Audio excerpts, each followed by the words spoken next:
In today's video, I'm going to cover the #1 reason why you should move to Florida in general. Now, there's a ton of reasons why you should move to Florida, but this is going to be the one reason why I think, especially if you haven't lived in Florida ever in your life, why you shouldn't do it at all. What's up, everyone? It's Thomas with Real Broker here in St. Augustine, Florida. And if you're looking to buy, sell, or invest here in northeastern Florida, make sure you reach out to me and my team directly. All we try to do is give you the information so that you can make an educated decision on what you want to do, which is buy, sell, or invest in real estate here in St. Augustine, locally in St. Augustine. So in today's video, the one thing that I want to cover, and it's obviously on the top of everyone's mind, is going to be hurricanes, right? Things when it comes down to prepping for hurricanes. I'm going to cover the hassle around that. I'm going to cover the areas that get hit by hurricanes pretty frequently. So if you are still considering moving to Florida, then you can know which areas are the best areas to look at. St. Augustine could be one of them. And then we're also going to take a look and just talk a little bit about Hurricane Milton and how that is affecting our area and what's going on in the state in general. So one thing I wanted to show you is actually something that, hey, this could be creative or this could be stupid, I don't know, but let's just take a look at it. You can see what I'm talking about here. So Florida residents doing everything they can to protect homes, and you can see this guy has, essentially his house ratchet strapped to the ground. And I've heard something recently that said, like, hey, if it's stupid and it works, it's not stupid. And, if this guy's roof stays and every other his neighbor's roofs don't stay, yeah, he's not going to look like an idiot. But this does look kind of silly, I'm not going to lie. You wonder if he has like some concrete, footers in the ground here and the opposite side of his home. If he did, I mean, that to me makes a lot of sense, I don't know.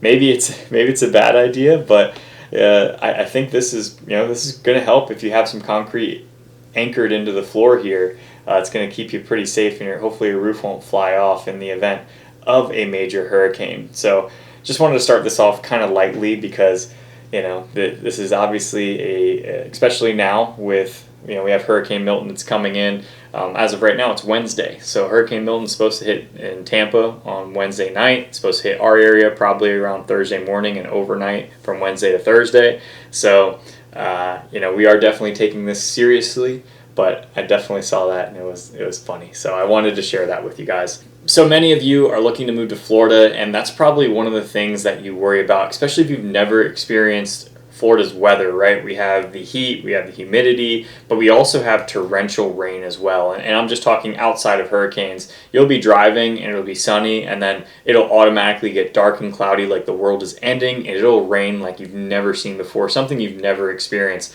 I've been in the car with people who are not Floridians, and they're just like, what is going on here? They're physically scared because of how much it rains. There's been times where outside of a hurricane where it rains so bad that I have to pull over and just wait for a little bit because you can't see 20 feet in front of you. And that's a very real thing. Does that happen all the time? No, it's not. But it doesn't happen all the time. But it's something to be aware of, especially if you're nervous about driving in rain, nervous about just being in a new area, not knowing what to expect. That is something to expect.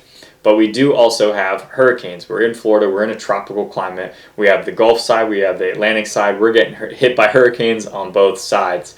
And I want to take a quick look at a map here just so you can see what area. Maybe you're considering the entire state of Florida. You're like, hey, this is open game. I kind of just want to find the best place for me to live. And hurricanes are one of those big things in the back of your mind where you're like, I don't know. I don't want to be in one of those areas. Well, this map should give you a good idea. So the Market Distillery, follow them on Instagram at the Market Distillery. Really great resource if you're looking, especially in northeastern Florida. But he does a lot of stuff like this where he'll put out the infographics that really help out. So this is Florida Hurricane Risk, Hurricane Landfall by County, 1900 to 2024. Which counties have experienced a higher number of hurricane impacts in Florida? Blue counties have historically been spared when it comes to hurricanes, while red counties are more frequently impacted. This is not political whatsoever, it's just using colors. Interestingly, the Panhandle and southern tip of Florida historically more prone to hurricane impacts compared to the northeast and western coast. Now, this might have been taken before Hurricane Helene and Hurricane Milton, so we'll probably add a couple over here in this area because they just got, they are currently getting hit and just got hit a couple weeks ago. But as you can see when you look at this graph here, you can see that South Florida, the Keys, 33, 25, 22, 18, this whole red area is really where hurricanes are coming in. They're coming in off the Atlantic side, entering here, probably heading in Midland, and then going up towards South Carolina. And then you can see here, I'm in St. Johns County, so this is a 4 right here, so relatively low on that risk scale. When we have 2, 3, and 4, so I don't think we have any 1s for counties. That would be a very lucky county.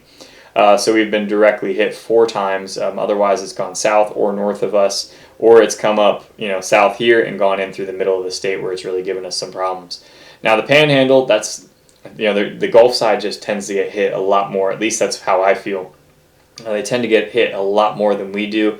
Panhandle over here, you can see 14, 13, 11, 12, or 11, 13, 15, 12, 11. So this area just seems to be, spinning them up as much as they can. And then when you're looking at like the Tampa area, St. Petersburg, they're kind of in the middle. They are getting hit a good bit. This is probably not this is kind of tough to probably get hit because you have St. Petersburg bumping out here so much that it probably takes a lot of the impact as it directly comes in. But this whole Tampa area, South Florida area, maybe not the best place to live if you're worried about hurricanes. And that's why, hey, if you are looking in St. Johns County, if you're looking anywhere in Florida, I can refer you someone fantastic. But if you're looking in St. Johns County or northeastern Florida, reach out to me and my team. This is our area of expertise, and really, really enjoy living here in this area. And we also don't worry about hurricanes as much. And just to speak on this, as of now, Hurricane Milton is a Category 4 hurricane. It's expected to land at Category 3 in the south of Tampa area, and then continue through the state. And then when it hits the east coast of Florida, it's expected to be a Category 1 hurricane. So for my area, we've had several zones where it's been a mandatory evacuation, and they'll tell you several days before impact so that you can make a decision on what you want to do. Whether that's hunker down in place, prepare for the hurricane, or get out of Dodge. And a lot of Floridians tend to hunker down in place. They're not very much of the evacuating type, which is, in a way funny, but also could be very dangerous. So not exactly ideal for, if you're staying here and you have a family and you have dogs. That makes it extremely tough to get anywhere because you have to always account for, can I go to this hotel? Can I go to this place? And as of right now, 95 is probably packed. So getting on 95 just to go to Georgia, which is an hour drive from my house, would probably take, I'm going to guess, 4 to 5 hours. It's just a ballpark guess. Also, gas stations along the way. A lot of them are out of fuel. That is another thing. Like, if you are worried about this, you're thinking about, hey, maybe I want to live in South Florida, and if a hurricane ever does come, I'll just evacuate. It's not as simple as you think. To leave is actually sometimes more of a hassle, more of a danger than to just stay in place depending on where your house is located. So it makes it very tough to make a decision on what you want to do. We were going to make the call yesterday on if we were staying or if we were going. But based on where we are, like I said, they released all the evacuation zones. We're in flood zone X, but we're in evacuation zone C, and they only asked for A, B, and F to evacuate. So my grandmother actually got evacuated. I evacuated her. She's staying with me here. So I think we're going to be safe. We're expecting 6 to 12 inches of rainfall, which is a significant amount of rain, but my house sits up about 2 feet. And then storm surges, that's where it could get really sketchy. If you're living on the intercoastal, you're living on the water, they're expecting storm surges of 1 to 6 feet. So depending on the elevation of your house and where that storm is, my walls here, my ceiling is 8 feet here, guys. So if I had a storm surge of 6 feet, that's my whole door underwater. And that is obviously not good for your house and for your health. So if you are in one of those areas where they say, hey, it's time to get out of Dodge, you should probably listen. They do have, and I can speak exclusively here for St. Johns County. The state of Florida has actually done a really good job of managing this so far. But I can speak for St. Johns County when it comes down to their preparedness and the facilities that they open. They do a really good job. So, for example, St. Johns County has several shelters open here. One is for special needs people. So if you have like certain medical needs or special needs in general, they have for that. They also have one exclusively for pets. They ask you to bring a cage. If they don't have a cage, they may have some extras that they can give to you. And they have one for the general population. Like, hey, if you have none of those things, come here, hang out at this high school, and we'll get through the storm together. So they've also been giving out sandbags for the past couple of days just so you can kind of put them in front of your door, waterproof your house as much as you can. I don't know how much it's going to help if you have storm surges of 1 to 6 feet, but better than nothing, I guess. And I mentioned before that the state of Florida seems to be doing a really good job with this, and I empirically saw this, and I saw this yesterday. I was watching TV today about the storm, and it said I saw Governor DeSantis talking about love him or hate him, it doesn't matter to me. I think this is a good move. He did one of the largest importations of linemen from across the country. So as of right now, there's 50,000 linemen that are in the state of Florida hunkering down for the storm. So after the storm, whenever it does clear up, they're going to get back out and they're going to be putting up the electrical grid again after it gets knocked down. Because more than likely, I'm expecting my area to lose power. A lot of areas are going to lose power. When I was a kid, there was a time where we lost power for like 2 or 3 weeks. Now, I think we are in a different world these days. Losing power for 2-3 weeks would be pretty crazy, but I do expect to not be without power for at least 24 hours. So got to prepare for that, which is not necessarily the greatest thing in the world. But anecdotal story, I was actually on I-95 South, and me and my wife were driving together, actually prepping for the hurricane, and we see this convoy of linemen. And from what DeSantis says, he has people coming all the way from California to come and fix the lines here in Florida. But no, I saw people from Texas, so empirically saw probably a convoy of 20, 25 trucks, at least as far as I could see on the road, of people coming down here to help out all the Floridians that are going to be in some need here in the next couple weeks. So definitely like to see that. And just to touch on something, I know I'm going doom and gloom with how bad the hurricane is, but I do want to show you this. I literally put out one of the best reasons to live in Florida like a couple weeks ago, and this was on there. So I think it's just kind of funny, but also it just shows like, hey, there's good and bad, right? And the hurricanes can be very bad, but in general, living in Florida is actually very good. And living in northeastern Florida is actually very good. If you take a look here, this is the number of days with comfortable weather between 65 and 86 degrees, daily maximum dew point temperature of less than 65 degrees Fahrenheit. So it gives you the chart here. The chat gives you the chart here with red being the most comfortable weather. So obviously, if you live in Southern California, you got us all beat. We know you live in a great area. Yada yada. The weather's perfect. You have beautiful beaches and the mountains. We get it.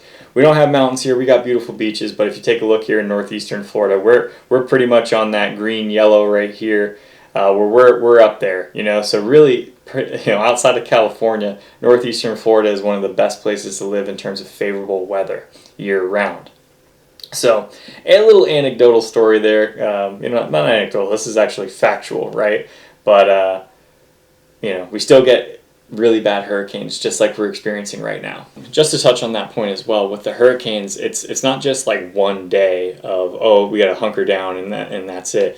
It's pretty much a week of like mentally preparing for it, trying to figure out what you're going to do, and then probably the day or 2 days before is just prepping just in case this hurricane comes.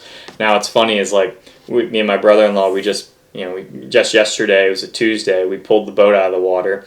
Beautiful day. Sun was out. I was expecting to be rainy and dreary all day, but the sun was out. We went and pulled the boat out of the water. We put it in the water. I meet him over at the boat ramp with the trailer, and literally right when we put the boat in the water, it starts pouring rain. He's like, I was on the boat. I couldn't see a thing. I couldn't see the boat ramp. For me, I couldn't get the trailer hooked up, so I just got soaked as I was trying to drive the trailer over to the boat ramp. But yeah, not exactly fun to do because, like, hey, if the water came up so high that it got my boat, I might take my boat and float it somewhere. Right? So you want to pull the boat out of the water. You want to bring your plants inside. You want to bring anything that could be a projectile. You want to bring that inside as well.